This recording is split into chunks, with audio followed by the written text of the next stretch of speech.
suis passé sans m'arrêter, en prétendant que ce n'était pas mon combat. Les cris s'écrasaient contre l'asphalte, comme une pluie que l'on choisit d'ignorer. On frappait les fragiles, on traînait l'innocence dans la poussière. Et moi je regardais ailleurs avec ce poids dans la poitrine, ce poids qu'on appelle lâcheté poli. Je me disais, ça passera, quelqu'un d'autre interviendra. Mais chaque seconde de silence me liait un peu plus au bourreau.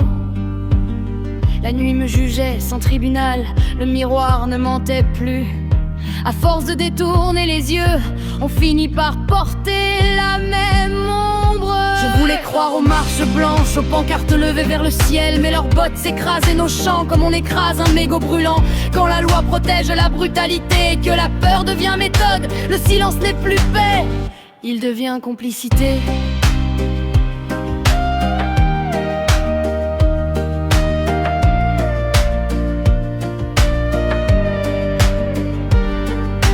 L'homme orange parle en promesses creuses, ses mots sont des torches dans une grange sèche.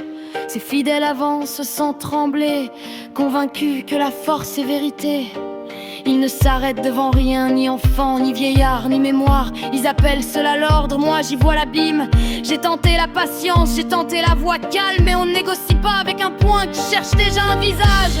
À quoi sert la vertu quand elle devient prétexte à l'inaction? À quoi sert la paix si elle protège l'agresseur? Je voulais croire aux mains ouvertes, à la force fragile du refus, mais leur rire couvrait nos prières et leurs coups faisaient loin. Quand l'innocent tombe et que personne ne se lève, le choix n'est plus entre paix et colère. Les entredits et renoncements.